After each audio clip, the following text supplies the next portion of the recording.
This is Franchise Today, brought to you by FRM Solutions, providers of the best-in-class software solutions for franchise relationship management. Franchise Today is your destination for weekly information, conversations, and interviews with accomplished industry leaders, all of whom share best practices for sustainable growth and sensible franchising. Here now, your host, Stan Friedman, to kick off this week's podcast.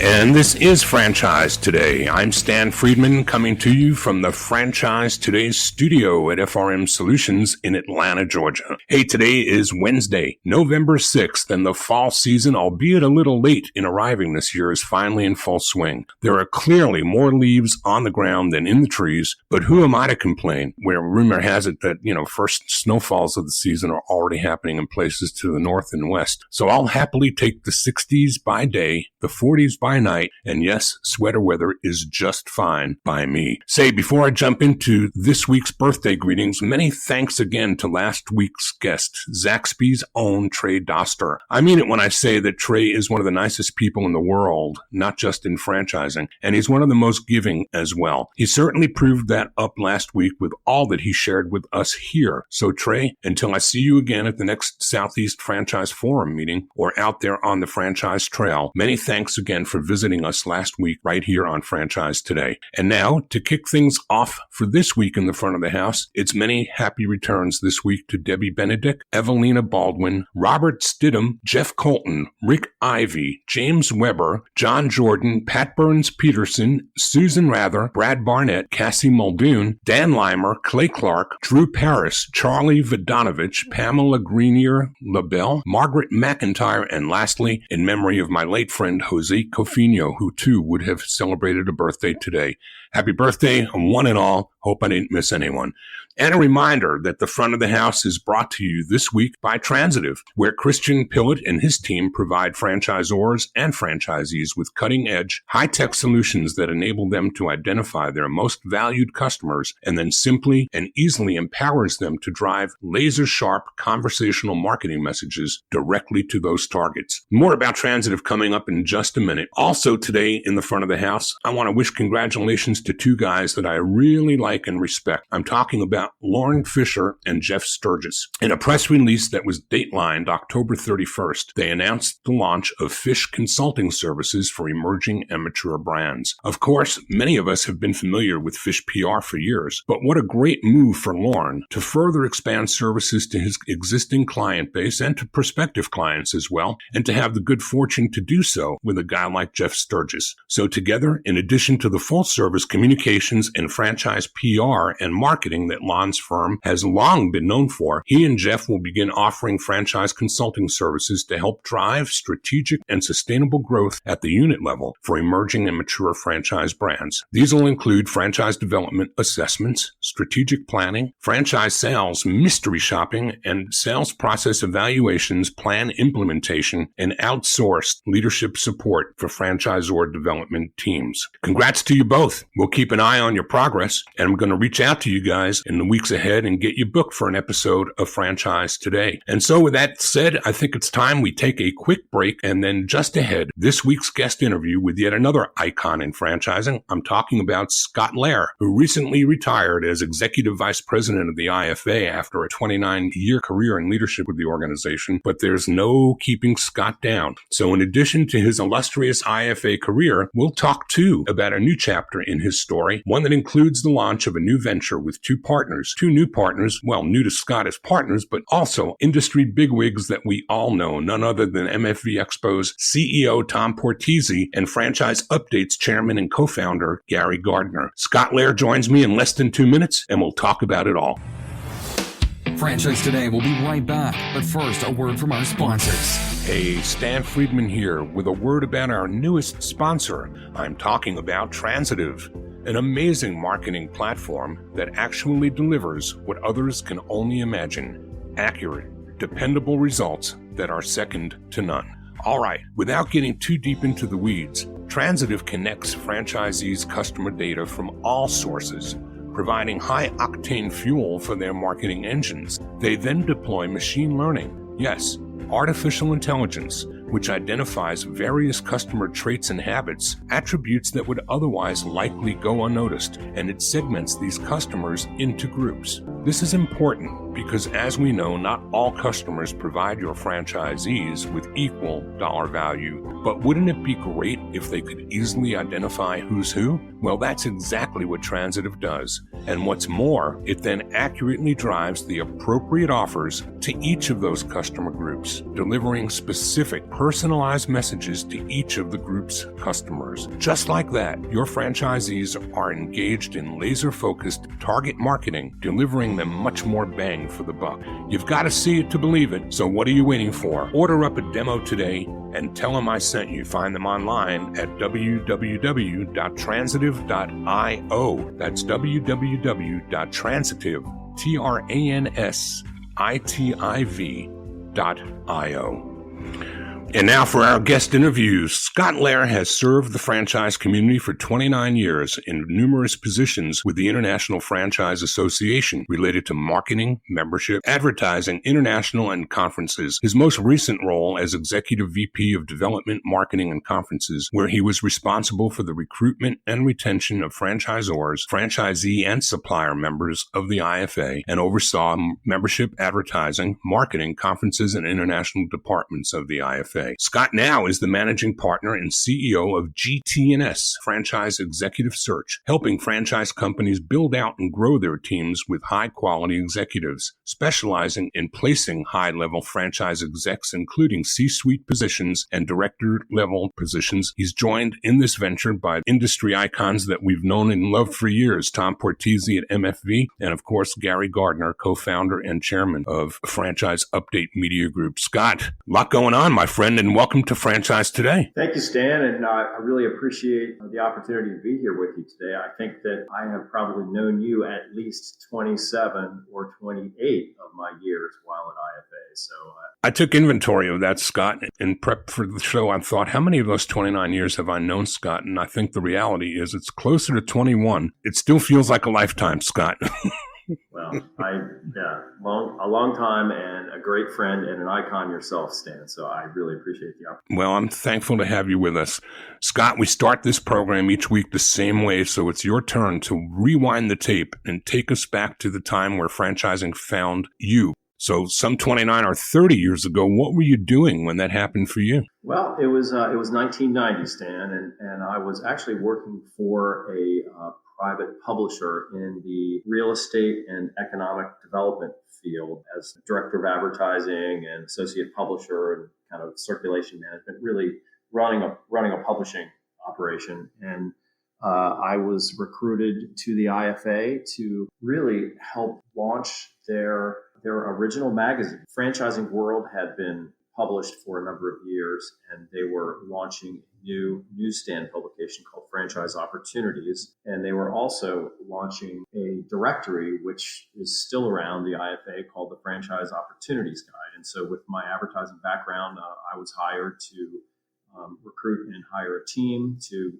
grow the advertising business and kind of build the early versions. This was pre-internet, so I don't want to date ourselves. The early versions of the website and all the online activity that IFA previously had not had at all. So publishing a monthly magazine, a twice-a-year directory, as well as the early versions of IFA's website and relationships with some of the various services that were out there at the time, pre-internet days. So that was my original position. And this would have been under Don DeBolt's watch?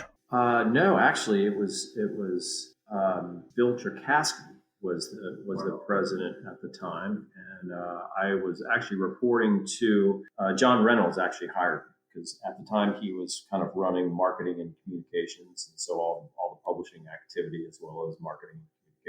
John was my boss and really became my mentor and friend, and still a friend today. I just actually had him over for dinner just the other night, so stay in close contact with him, although we all know that he retired from the IFA about 3 to 4 years ago, something like that. So life goes on after the IFA. In the case of John Reynolds, probably more time spent traveling and in South America than for you, Scott, but 29 years is an incredible run in today's world. I think about this when I thought about the 21 years that I've known you. I've probably changed shirts, which to me means companies, 4 or 5, maybe more times in that space of time that you were maybe changing positions and roles, but you were with the IFA for a chunk of your life. Just can you reflect for a minute on the organization's early days under Bill Churkowski through the leadership you went through, 4, maybe 5 CEOs between Bill Churkowski and Don DeBolt, Matt Shea, Steve Caldera, now Robert Crescente. Talk a little bit about the history of IFA for the audience, many of whom have not been around franchising for as long as you and me. Sure. Yeah.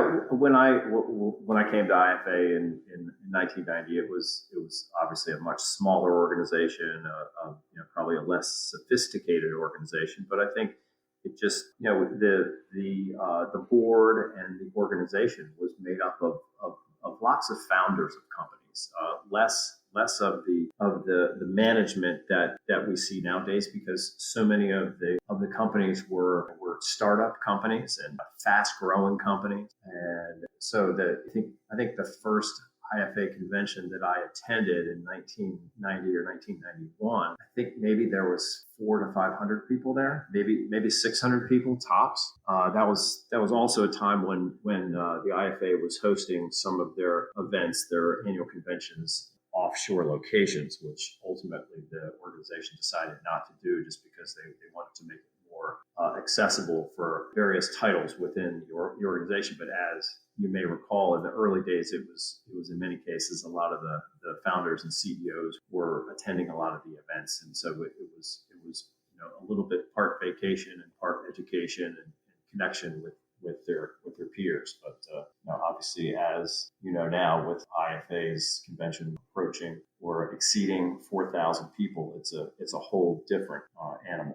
A lot of change, between those early years and current today. And as you said, I had the opportunity to work for a number of great CEOs and, of course, many chairmen that were just fantastic operators and leaders of their own companies, but also kind of put their own stamp on the association during their years as chair. Scott, we take for granted the things that we know because we've known and lived them for so long, but a great many people in our audience are emerging franchisors, and some may not be familiar with the IFA. So can you talk a little about the structure of the organization and how you delineate, as we were talking about CEOs that you work for versus chairman, and where the heavy lifting gets done by actual members as compared to the staff of people, which has been up, down, and in between in your tenure of time. But help the audience understand the structure and how IFA is fueled and the involvement of franchisors, suppliers, and franchisees themselves. Sure. Well, first of all, the IFA is a nonprofit trade association that's really, owned and operated essentially really by the members of the association. The direction of the association is created and driven by the volunteer leadership, and then ultimately is implemented by the staff. So, and that would be the president and CEO along with the various staff that they hire. So, we are really the product of the influence and the direction of the members of the association, and in particular the IFA board of directors.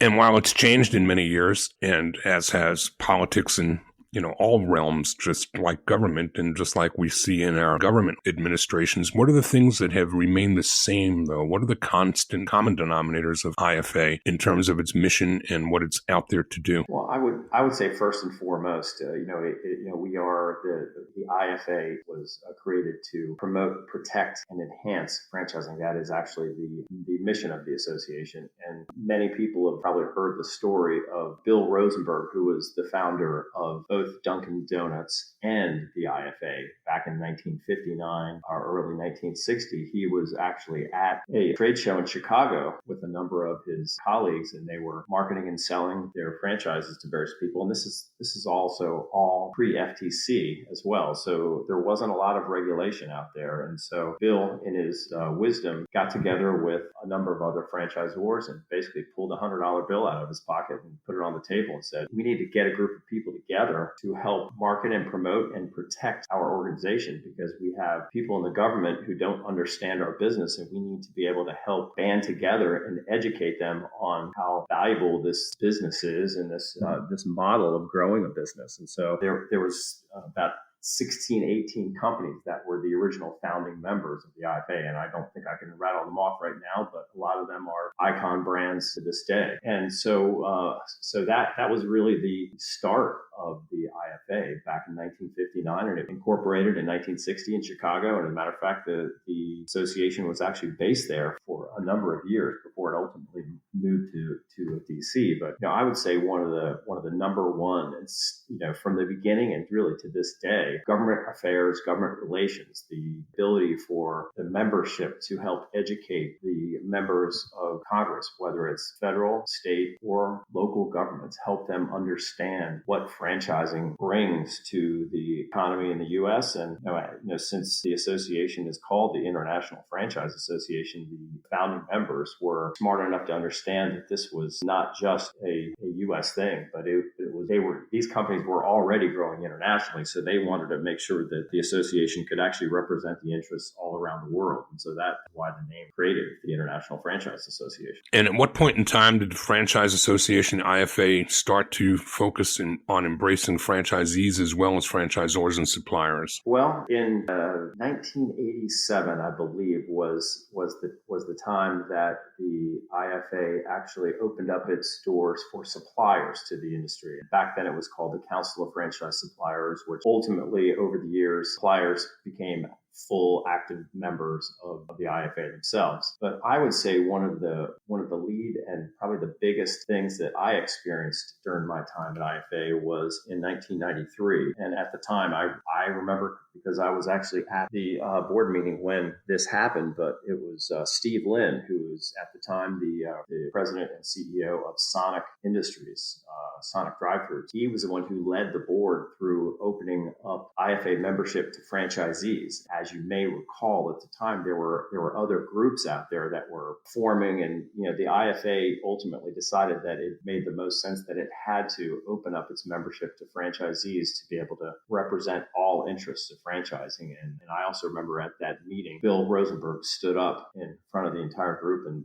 looked at everybody and said, "What took you so long? I've been trying to do this since 1960. So it was a transformative time for the organization. And it, still to this day, we are trying to grow and build out the franchisee membership and representation on the board. But as you know, we've had a number of franchisees from Steve Siegel to Doc Cohen. Actually, our current chair right now, David Barr, is a franchisee of a number of brands, including being a franchisee, franchisor as well. So we have come a long way from the standpoint of being able to represent franchisees during my time. From your point of view, Scott, and you wear, again, many hats in your 29 years, or you wore many hats in your 29 years, some of them on, as you said, the advertising and revenue generation side of the business, and some of them on the membership and relationship management side of the business. What would you say are the most critical changes that you've seen in those years in terms of the IFA's direction and where the power of the brand of IFA really resides?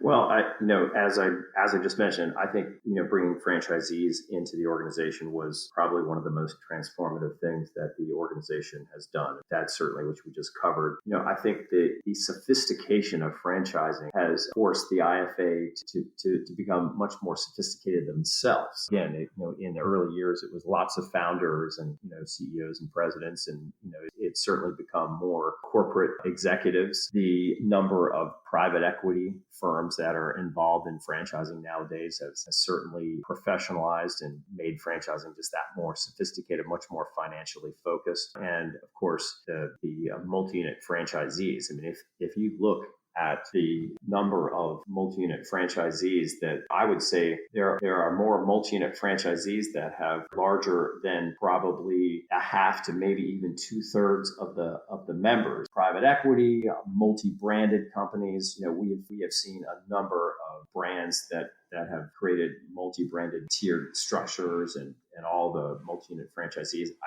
I think all of those aspects of franchising have really helped kind of make the organization just that much more sophisticated, and the number of franchisees and investors that are actually getting involved in franchising just that much more sophisticated. A mission of my program, Scott, each week is to impart wisdom and to share some nuggets with those in the audience listening that are shared by the experts like you that are in that seat today. Would you share with the audience one reason, the one most compelling reason that an emerging franchisor should be a member of this organization if he's not already? I think that, while there's a number of things that the organization does, whether it's the representation at the federal, state levels of government, some of the franchise development activities that the IFA does. But I would say probably the number one reason for an emerging franchisor to be involved and engaged in the IFA is the networking and education. It's second to none. There are other places where people can get some of this information nowadays, but whenever I speak with someone who has actually just been to the IFA convention, which is the largest event in franchising for franchise education with over 4,000 people, they are just blown away by the contacts, the information that is shared. And there's something about the franchising community that allows these franchisors, and perhaps it has something to do with the fact that we cross over 100 different industries, so people may not necessarily feel as threatened to share their secrets and their pain and their success. But the amount of sharing that goes on at the IFA convention and some of the other events that the IFA holds throughout the year is just amazing. And all an emerging franchisor has to do is show up and start asking questions. And the organization makes it easy through an ambassador program, through their friendship mentoring program, which allows so many opportunities for phone calls, for in-person meetings with peers to help them understand and allow them to ask the questions. Because as we all know, Stan, we all make mistakes in business, but if you can learn from others' mistakes and not have to make those mistakes yourself, then you're just going to be that much further ahead. And so you just need to have to create the culture within your own company that makes you understand and realize that you don't know everything and that there are other people out there that can share with you. And I know you've seen firsthand over many years and probably learned so many things yourself from the IFA. But I would say that's probably the number one reason for an emerging franchisor is to take advantage of the networking and the educational opportunities. For years, I've likened the IFA to being the equivalent for franchisors of what you as a franchisor are for your franchisees. So you hold an annual convention once a year. You bring your franchisees all in. They benefit from networking with each other and learning and sharing and caring. And they all go home hopefully better for the experience. And I look at IFA the same way, but we as ZORs and suppliers and franchisees all come together and we act like franchisees, and the mothership IFA becomes like the franchisor. And so to the point that Scott makes about networking and education and sharing, there's an incredible experience that happens at that convention once each year that if you drink from that well one time, you'll never again wonder what the value of IFA is, and you will wonder why you waited so long to find out. Scott, you're responsible for a great many relationships with IFA leadership that became members of IFA because of the relationship that was born out of talking with you. Guys like Steve Greenbaum is one that I know about. Share some names with us of those people that you brought into this organization who have gone on to help lead it. Well, of course, Steve and Steve Greenbaum and Brian Spadell is a great example because they actually were. I actually met them at a trade show prior to them being actually even part of the organization. They were actually at the time transitioning into business format franchising. They had been growing other ways, and they had been told that franchising was a great way to go. And so I actually prospected them and brought them into the organization. And of course, as many of your listeners know, Steve ultimately became the chairman of IFA and grew, him and Brian collectively grew that business to many thousands of units. And ultimately, they have sold the business. And Steve left about, I might get my dates wrong, but about a year and a half, maybe 2 years ago. And Brian, from what I understand, will be retiring at the end of this year after an amazing career continue to help the brand grow. So that's certainly certainly one. Another was, again, from another trade show. Tim Ivankovich and his partner, Steve, were at a show, and I think they maybe had 3 or 4 locations total at the time. They didn't know much about the IFA at all, and I recruited them in, and Tim became very involved in the IFA and ultimately grew that business. He was one of the companies, one of the people who really, I think, learned how to work the broker networks very well and really helped grow his business, and learned a lot from IFA and spoke at many IFA events and was involved in a number of different committees and things like that. But there's probably a list of 30 or 40 of these companies that I've helped over the years, help arrange, introduce them to other groups who maybe ultimately bought them. It's been a real pleasure to really help and see these companies grow and prosper. But I have a list of probably 20 or 30 influential people in my franchising life, all really brought to me through my involvement with the IFA. And you called out Tim Ivankovich, and we should point out that Tim went on to build and grow the Cleaning Authority, and it went on to become private equity held. And we're going to talk briefly about private equity, Scott, before we flip gears on the other side of the break and come back and start talking about your new venture. Give us your side of private equity and when that wave started to present itself into the franchising world and what that looked like from the association side. Well, I would actually like to call out some what I'd say is kind of the one of the best practice groups in private equity, and that's probably Rourke Capital. We have been friends, and obviously Steve Romanello served as the chairman of IFA, and I've gotten to know him both professionally and personally over the years. But we value organizations like Rourke Capital from the standpoint of how they look at franchising and how they invest in their brands, and they invest in their people to help grow and support the franchisees. So I think if there was a model of best practice of private equity and franchise, they would certainly have to be in that top 2 or 3 for sure. And they've obviously made a lot of money for their investors and for their companies. But if you look at the track records and so many of their brands that they acquired and ultimately sold off, they actually don't really sell many off. I would say that they would definitely be at the top.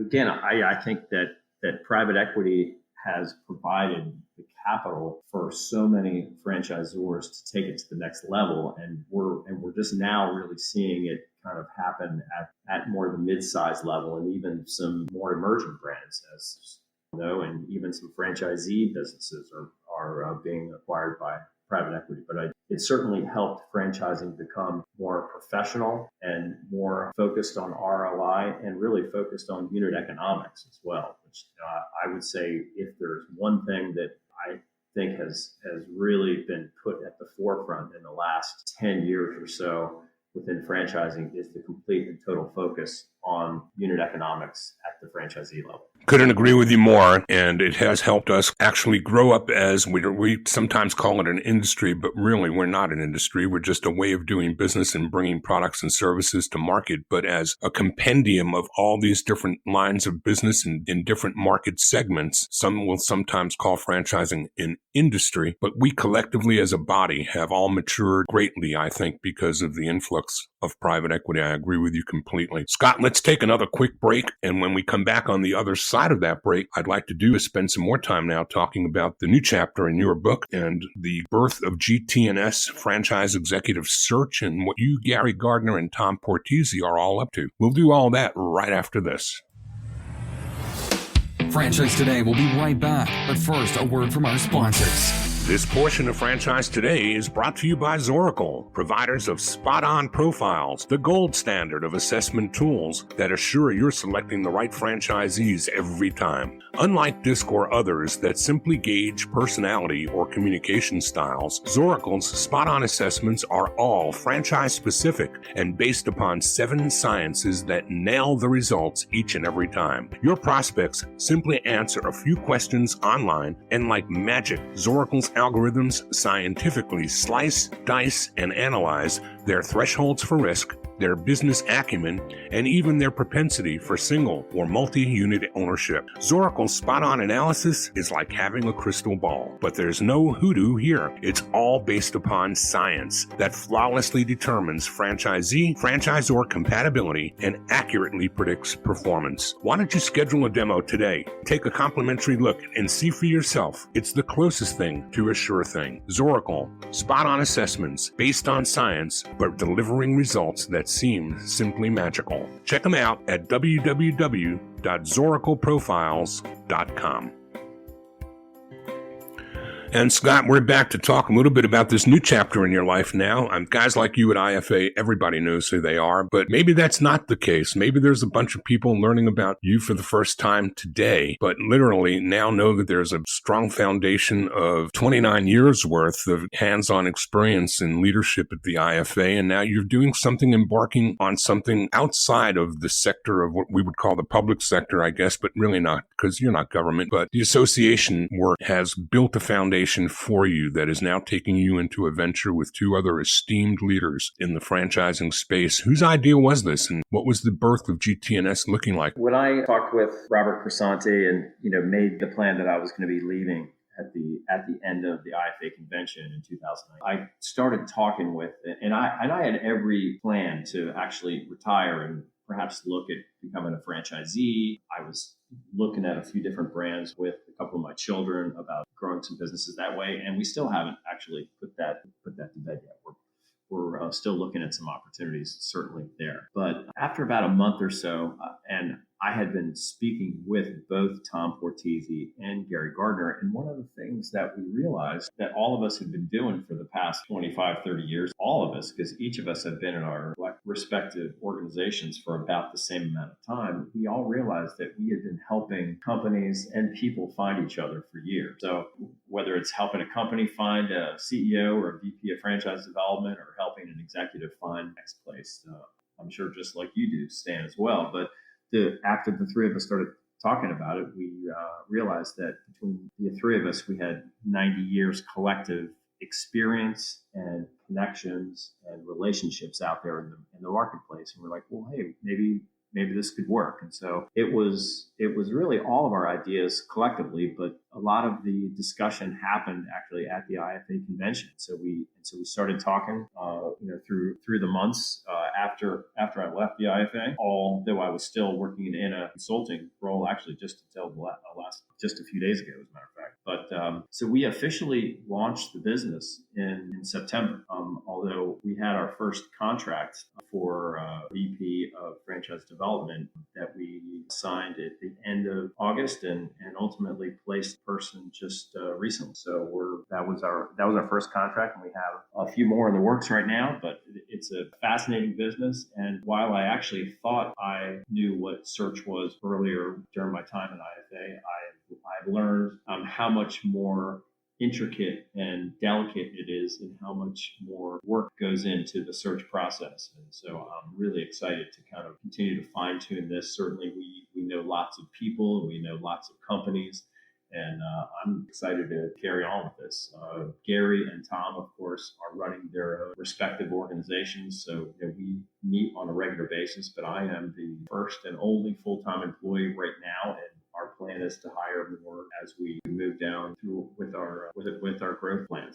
Scott, I think back over the years to how many people I've known in this industry and met, and I guess guys like Jerry Darnell, who carried what we would call a Rolodex back in the day of connections and people. For those who don't know what a Rolodex is, that would be the precursor to digital data that you store on your devices. But, I've probably put more people together and connected more people, both for potential franchisees and Zors, as well as people that were looking for opportunities and companies that were trying to find the right people. Now, I did all that unintentionally and probably could have retired by now on commissions if those were paid to me. But your point that executive search and placement is not today what you think or thought it was. Talk more specifically. What did you mean by that? I think, as you said, I was doing the same thing when I was at the IFA, which was, if a company reached out to me, a member company said, hey, I'm looking for various people, I would put them together with the people that I knew knew we were either looking or maybe I knew were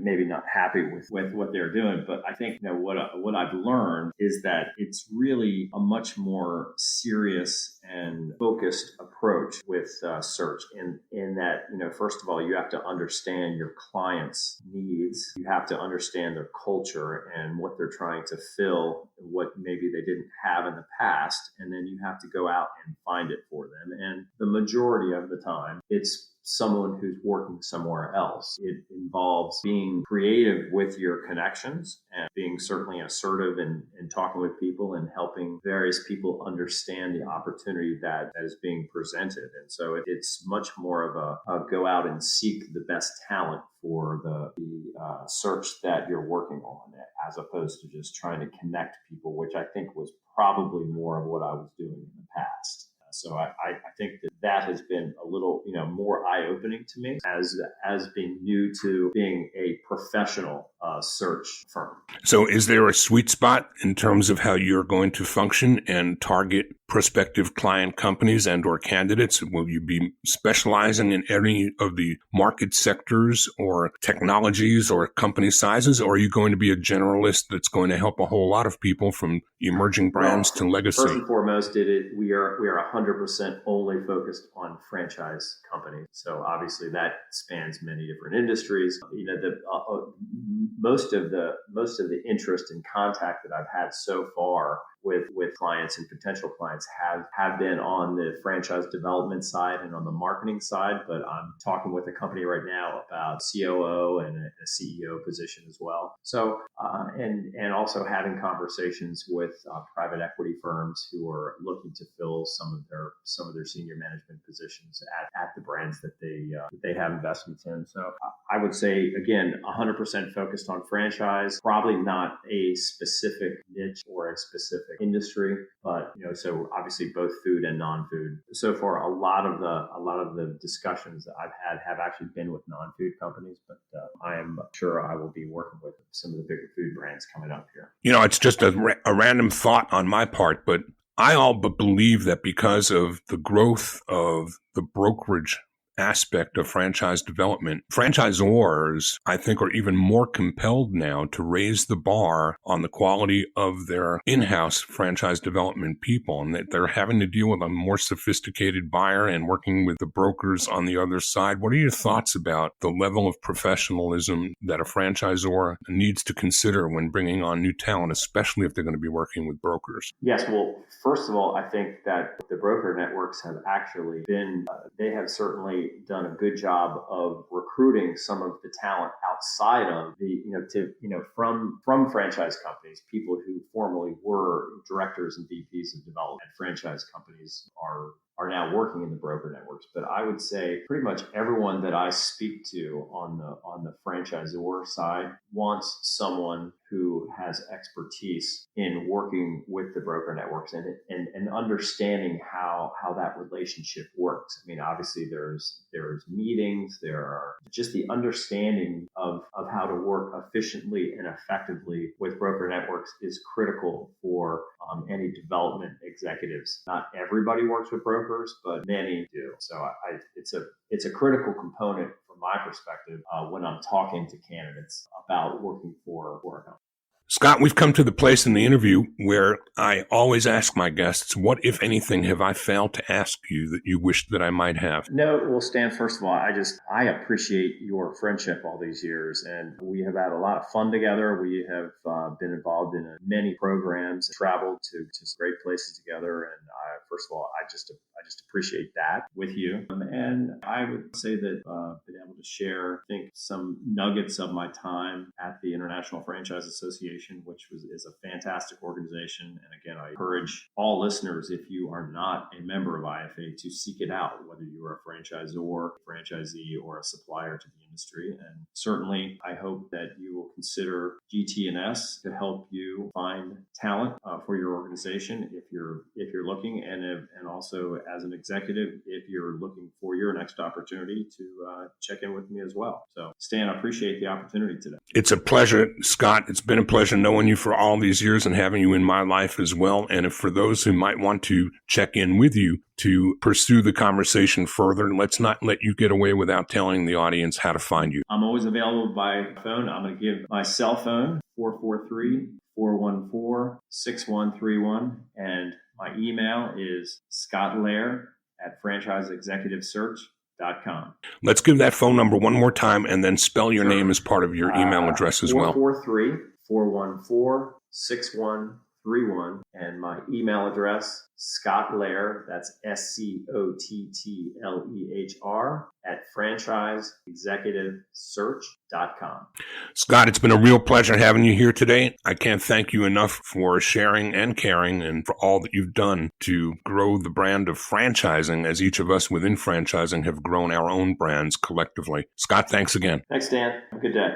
And please remember to subscribe to Franchise Today at Blog Talk Radio, and that you can download us from iTunes, TuneIn, Stitcher, or virtually any place that podcasts are found. Remember, too, that you can even ask Alexa to play the latest episode of Franchise Today. Remember to like us on Facebook, and please let me hear from you with thoughts, comments, suggestions for future guests. You'll find all of my contact info on my LinkedIn profile. Until next week, I'm Stan Friedman, and I'm wishing you the best, the very best of all things franchising.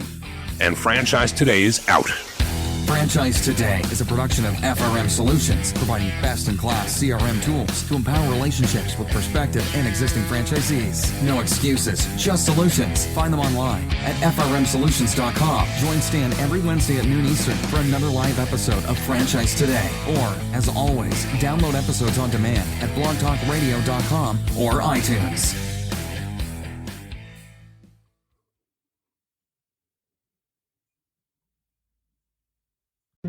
When you're part of a military family, you understand sacrifice and support. So at American Public University, we honor your dedication by extending our military tuition savings to your extended family. Parents, spouses, legal partners, siblings, and dependents all qualify for APU's preferred military rate of just $250 per credit hour for undergraduate and master's level programs. American Public University. Value for the whole family. Learn more at apu.apus.edu/military.